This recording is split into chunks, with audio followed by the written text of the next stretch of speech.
Hello and welcome back to the channel. I hope you guys are doing well. I am delighted to be joined by Sophia for our first episode of something new that we're trying on the channel.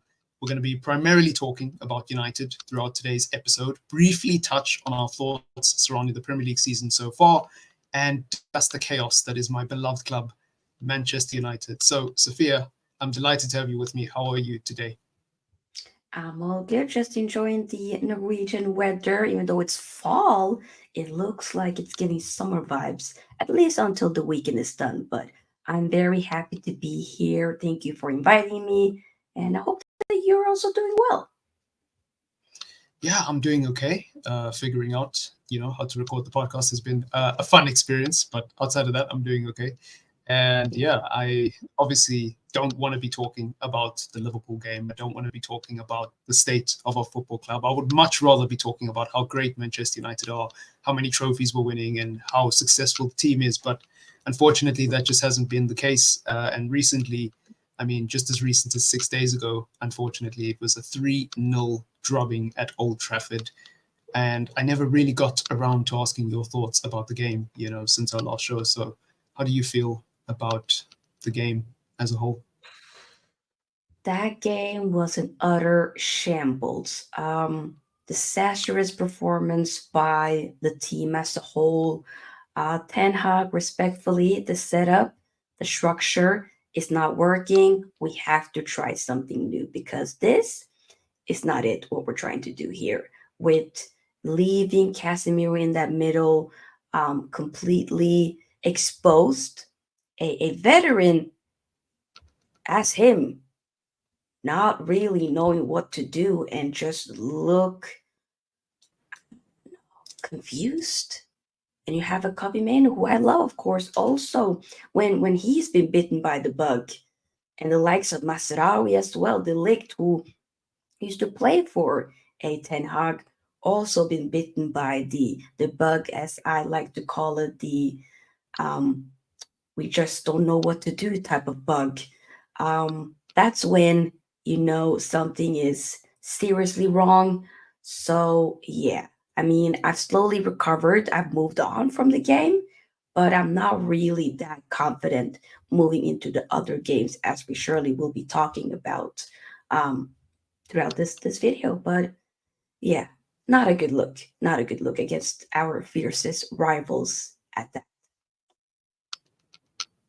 Yeah, it was a difficult game to watch for Manchester United fans across the globe, including myself, obviously. And it was one of those games where I had a feeling we would struggle. I just didn't anticipate how bad it would actually be. I mean, Liverpool completely destroyed us, and you know, obviously there's been a lot of pressure on Erik Ten Hag and discussion surrounding his future at Manchester United since that result.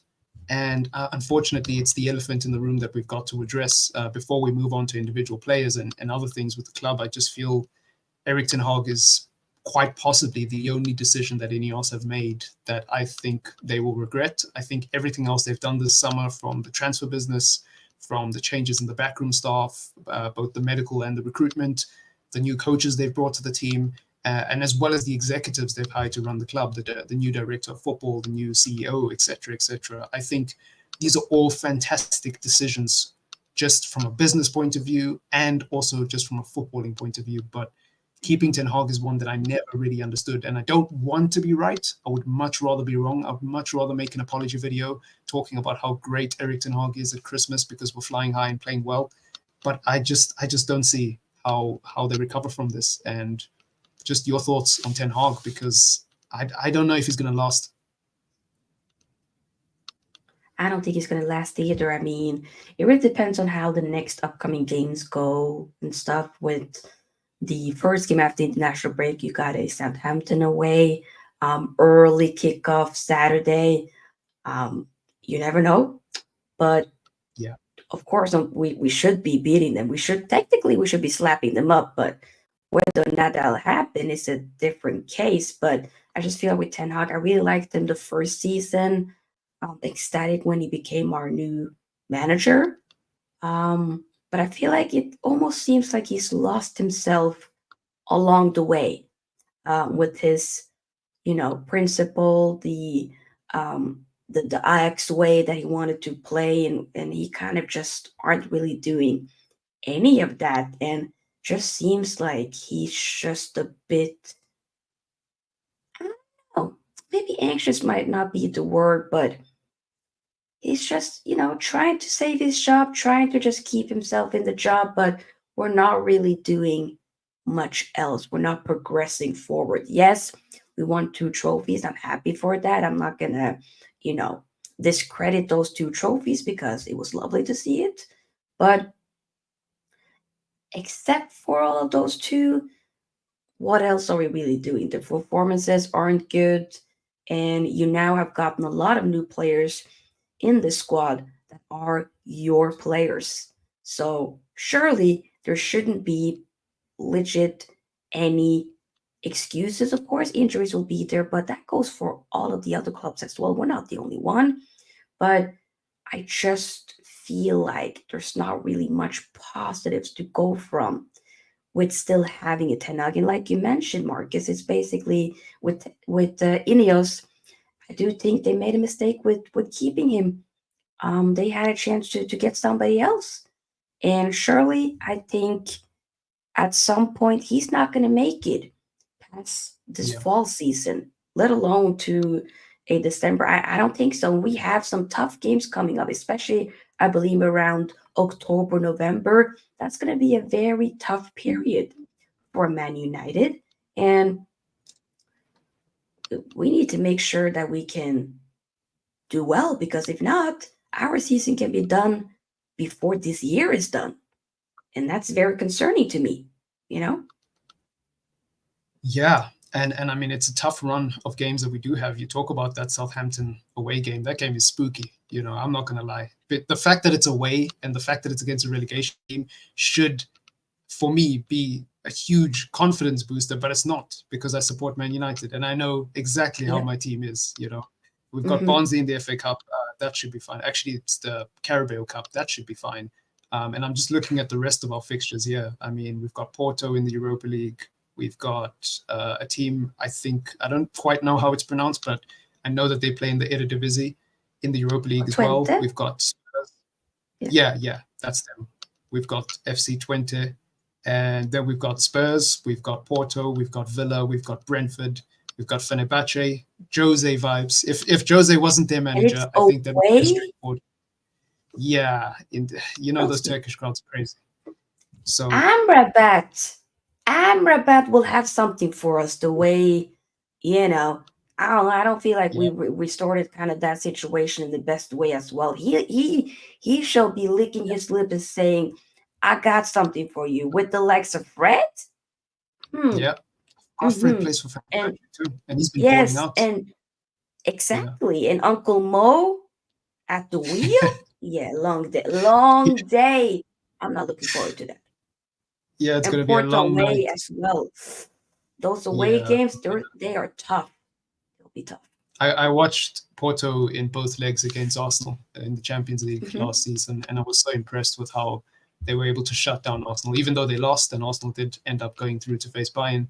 I still feel like if Porto maybe had just a quality nine at the time, or just one or two world-class players in literally anywhere in that team, they could have Yeah, mustered a yeah, result. But they lost because of individual 100%. quality in that game, not because of tactics, not because of system, not because of teamwork, not because of poor defense. It was just that Arsenal had the better individuals. That's all it came down to. Yeah, Otherwise, they did 100%. everything right.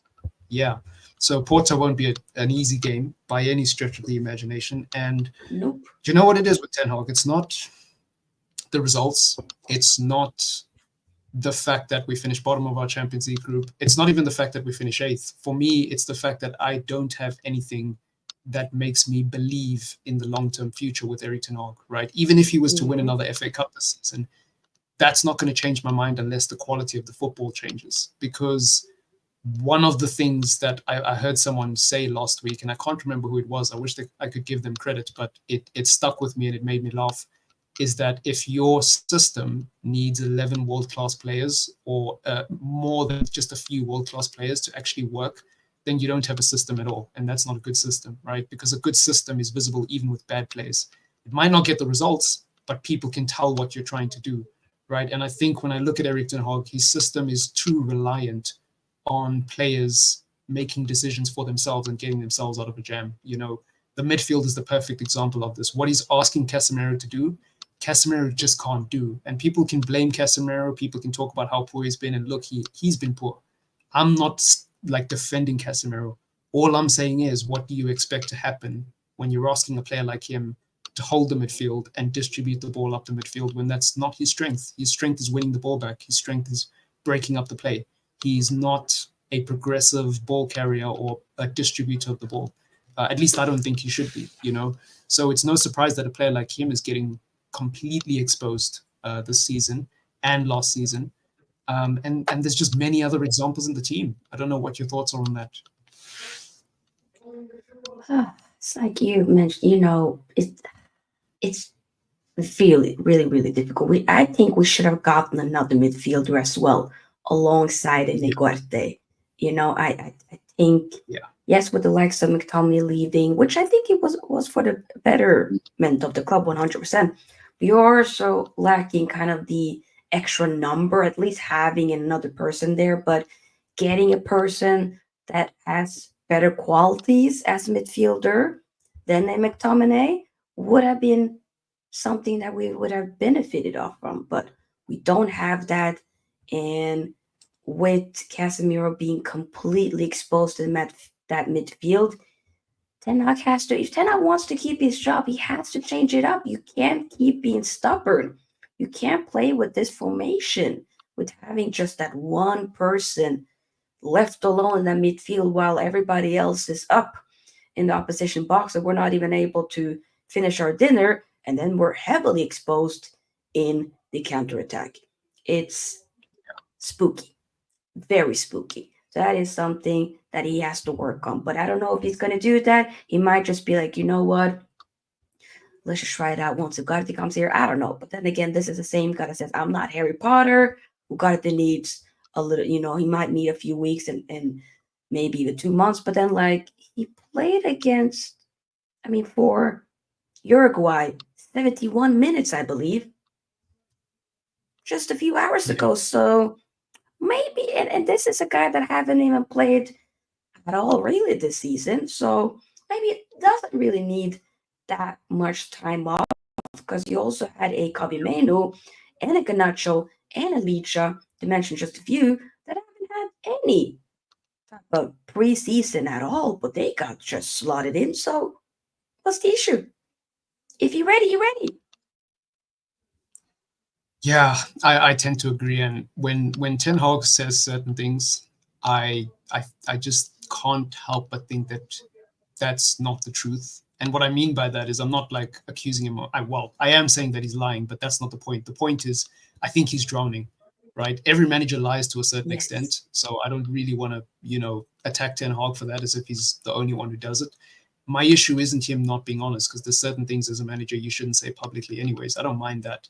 My issue is just the nonsense explanations sometimes when it's not necessary. Like, you don't need to lie about it. You don't need to give a fake reason. Don't. You really, really don't. And so it's like when he talks about Ugarte needing a few months to get in, I'm like, dude, what are you talking about? We need someone in there now. Like, fans are not going to turn on a player immediately. I know we are very impatient as football fans, and I know that every fan base has a certain minority of people who are just really toxic, and no matter what's happening, they're always complaining. But I promise you, most sensible Manchester United fans will look at Ugarte and say, listen, this is a struggling team. We don't expect him to come in and fix everything. But we want him to start just so that we're trying something different. That's all we ask, is try something different, change some things. Don't just do the same thing. Yeah.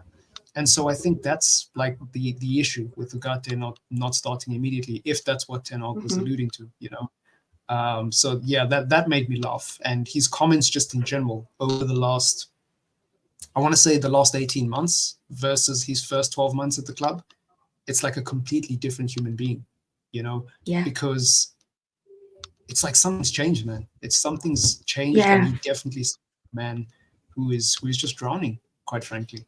Yeah, 100%. He has lost, and this is what I like to say, he's lost himself along the way. Like you mentioned, it's two different people Yeah. from when he Yeah. first came in, from now, two different people. The Yeah. change is quite frankly weird, but It I is. think it due to the fact that this club is a bit too big for him.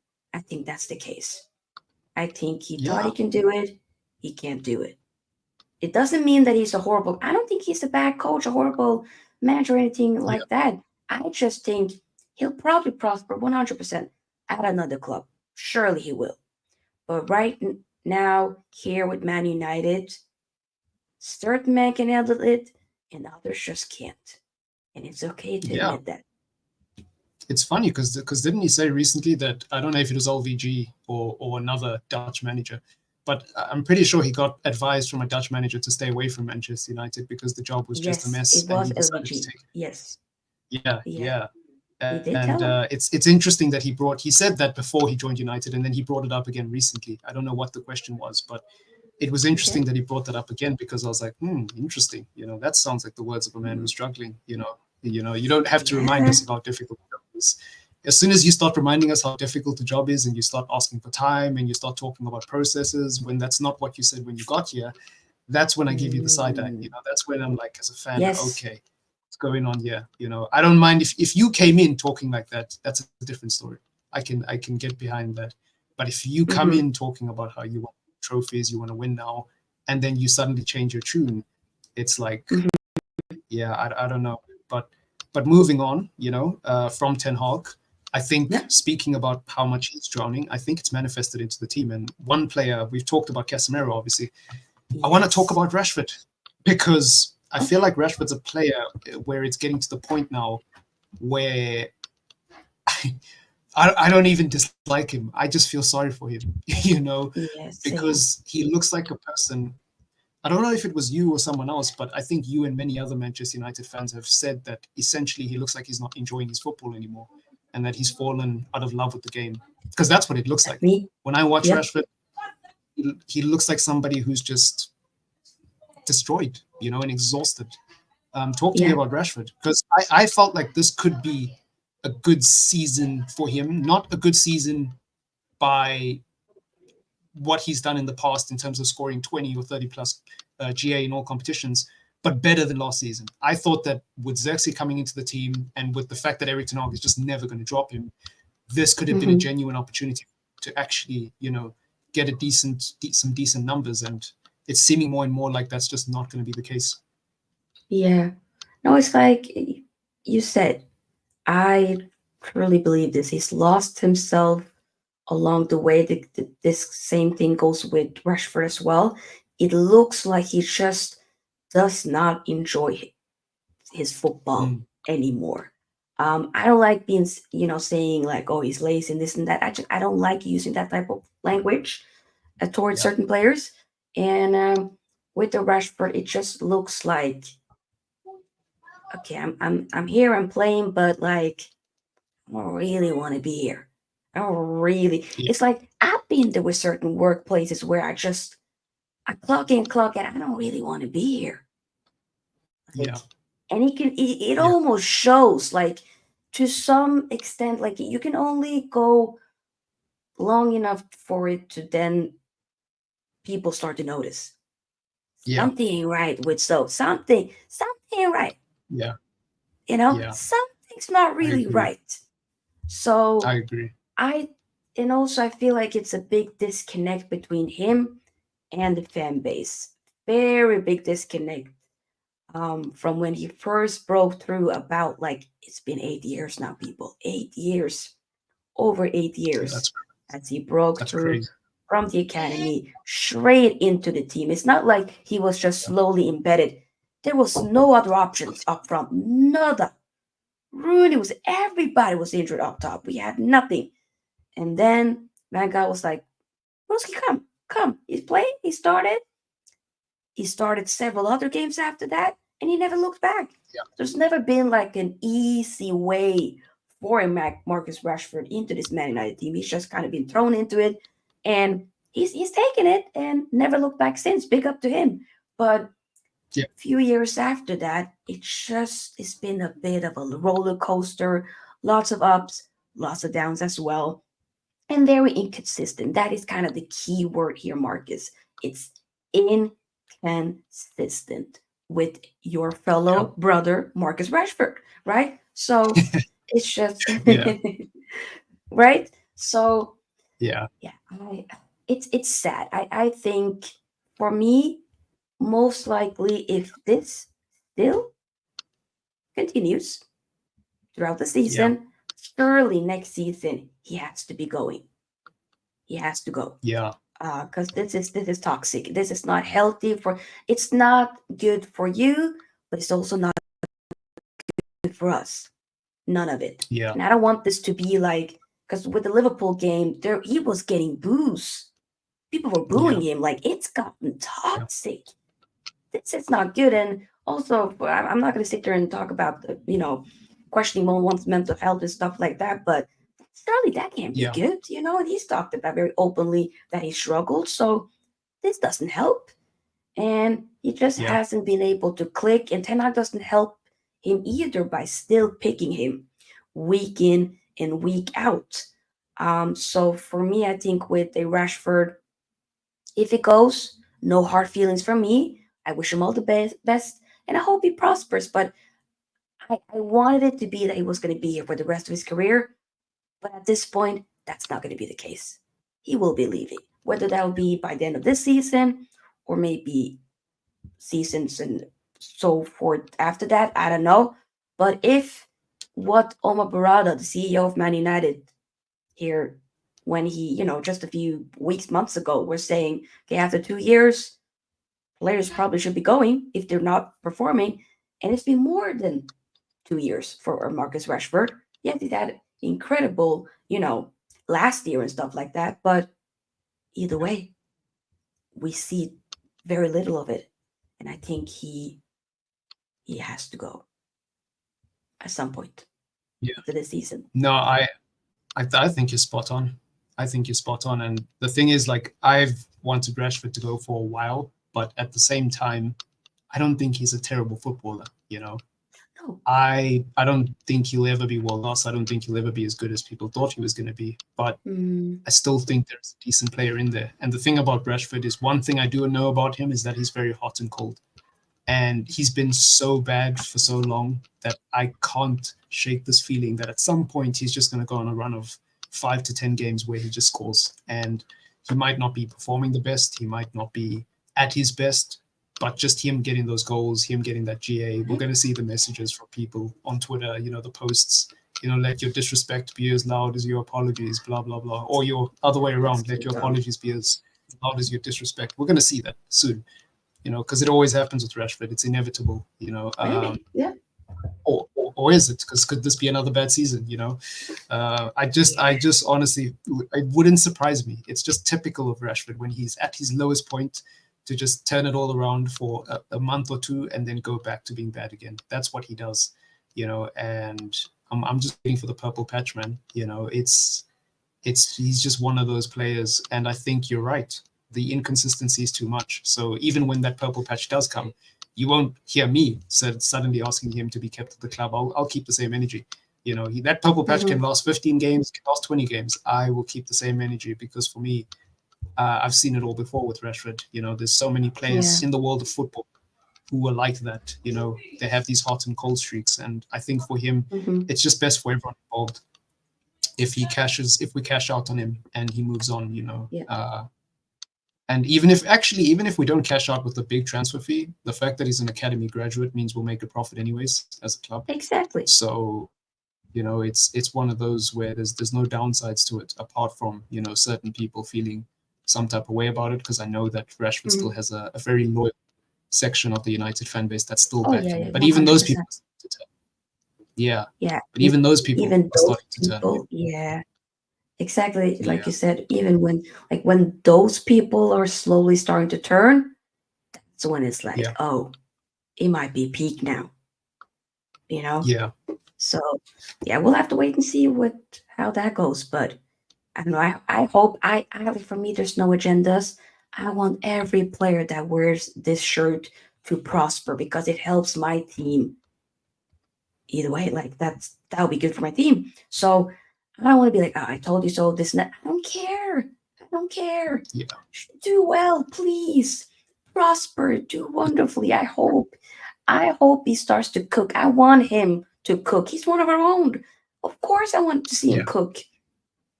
A smiling Rashford. Rashford, when you see him smile, that is beautiful to see. That makes me happy, when he just looks like he's enjoying it.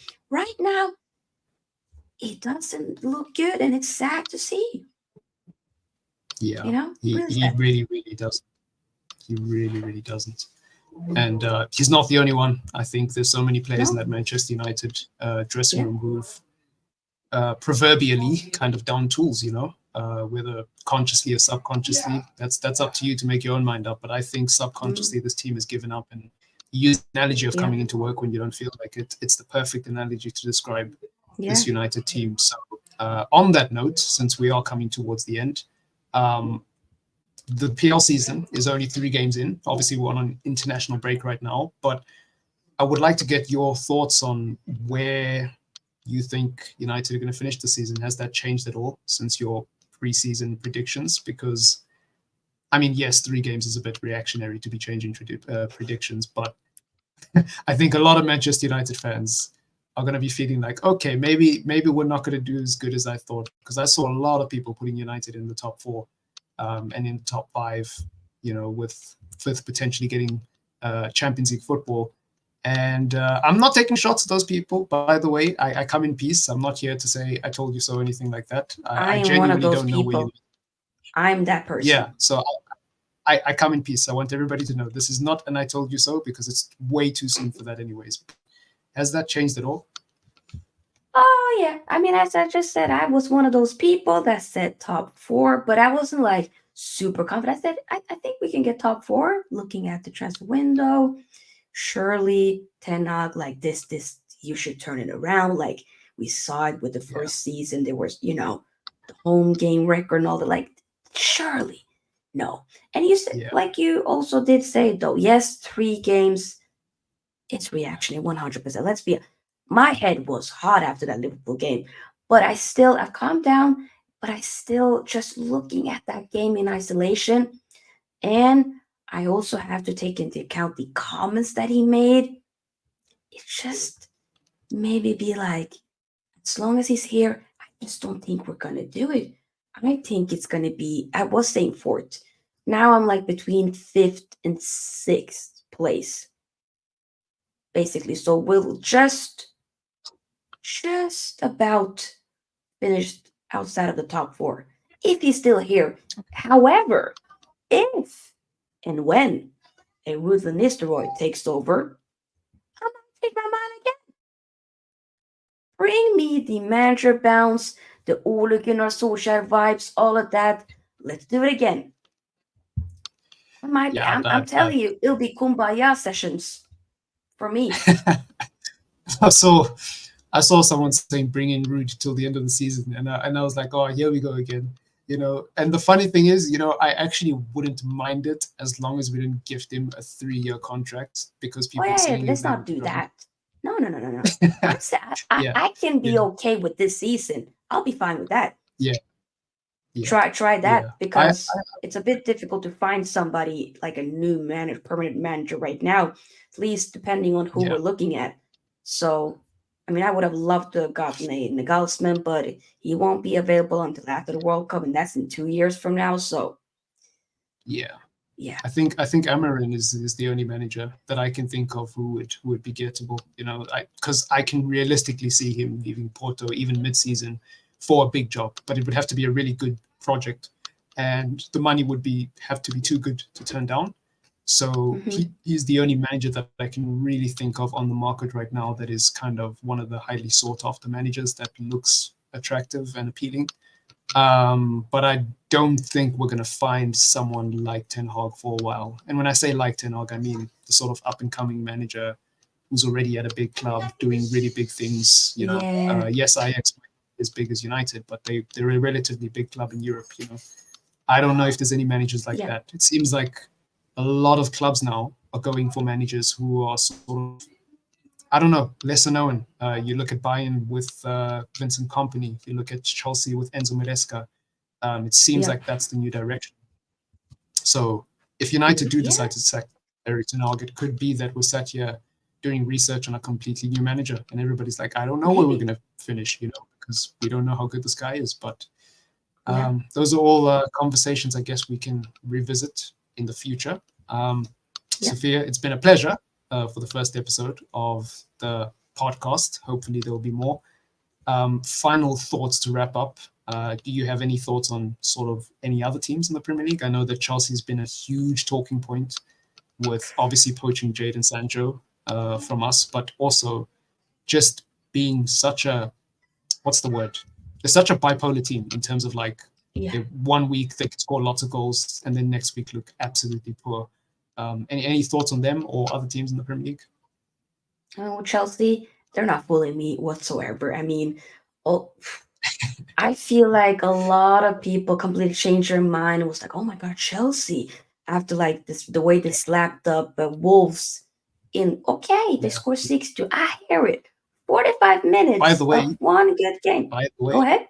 exactly. I was about to say, by the way, I watched that first half and they were awful in the first half. And I was Same. like, you know what, this game's going to be dead. So I walked away and then I come back to my phone and it's like 6-2. I'm like, wait, what happened in 45 minutes? I watched that Yeah. whole game. I think I missed just like maybe the 10 last few minutes just because I had to go to the store, And right I Yeah. was getting to go to the store, they scored a goal. So I was like, okay, let me just stay here for a little bit. And then I went, saw that here João Felix scored the last one. I'm like, what the hell is happening? For me, people, Yeah. I'm telling you right now, don't be fooled by this Chelsea team, especially yesterday, depending on when you see this video. They've now got the whole ownership thing stuff happening with, Yeah. I think it's Iqbali and Taboli arguing. It's a mess. It is an utter mess. This is why I'm Yes. saying with Jadon Sancho, great, wonderful player. I'm okay with him Yeah. going. I've accepted that. I just didn't want him to go to Chelsea because I don't think that's a stable environment. I know where we are. Yeah. We're not stable either. We're trying to get there, but I think we would be a bit better than a Chelsea. The only reason why it Yeah. wasn't fully working on with us is because we have a manager that would never give him an opportunity properly. Yeah. If we had, let's say, Rude would be here, I think Rude would have played Jaden. I think he would. Yeah. But either way, right now we would never know because he's now a Chelsea player. Yeah. I wish him the best. But with Chelsea, I think they're a mess of a club, and I think a lot of people do tend to overhype some of the players. Some are good, Yeah. but others are just not as good as they think they are. The likes of Enzo Fernandez. I'm sorry, no. Yes, I wanted him at Man United when we first was linked with him years back with a Yeah. Ralph Ragnick mentioning him and stuff like that. Yeah. Yes, 100%. He cooked in the World Cup. Yeah. But with Chelsea, he hasn't been good, and that is what I'm basing it off of. I don't think Chelsea would really be like the good Chelsea if and Enzo, Yeah. Fernandez is there. Also, Mudryk, respectfully, Anthony's trash. Mudryk, the only thing he offers Yeah. is his pace. That's the only thing.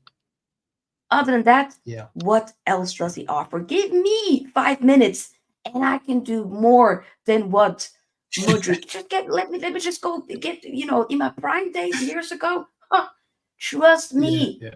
trust me, Yeah. I could do better. That's all I'm gonna No, say. I So, hear it.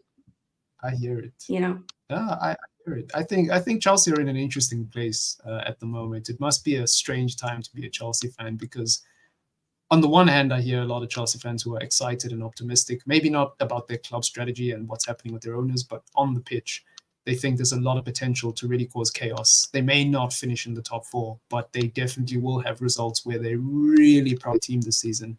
I think that's fair, And then I hear people on the other end of the spectrum who are really worried about Chelsea. I hear both sides, to be honest. I think Chelsea are going to be very up and down. I think there's going to be a period of 5 games where we think Chelsea are amazing, and then a period of 5 games where we think they're awful, and we're laughing at them again as rivals.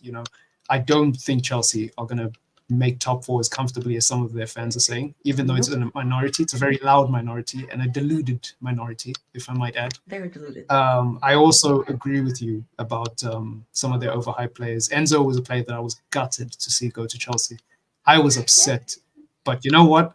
In the words of someone last week, I think it might have been on the Football Terrorist, but somebody said that don't sign players from Benfica. That's the moral of the story, because I think Darwin Núñez recently is another one. Enzo, he fooled a lot of people, because it wasn't just the World Cup. It was that 6-month period at Benfica where he was just balling out in the Portuguese league, and he was doing really well in the Champions League as well. So, okay, some background noise. Sorry for that. That's fine. Yeah, no, he was just brilliant in that period with Benfica, and he fooled a lot of people, I think. It's interesting to see how he's fallen apart.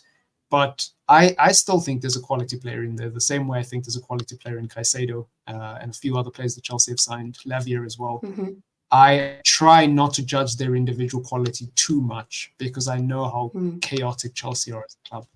And I feel like they suffer from the same thing as United, where we've had lots of big name signings over the last decade who've come to United, completely flopped, left, and then suddenly they're blossoming again.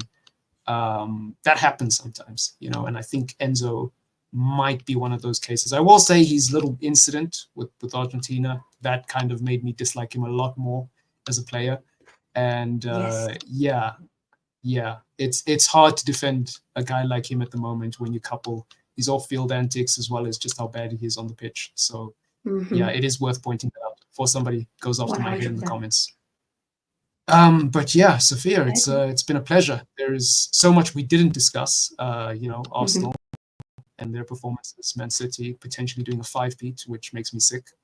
And Liverpool, even though they destroyed us, and it's difficult to talk about them because they're bitter rivals, I think they look good this season. And I don't think people are talking enough about how if Liverpool was serious and they just signed a CDM, they could have been in a title race this season, because you look at that attack, they've got quality. They've got serious quality. I know Man United are bad, but the way they cut us up, at Old Trafford just made me think, wow, they look good. They look really, really good, But those are conversations we will revisit in the future. For now, we'll do a part 2. I hope.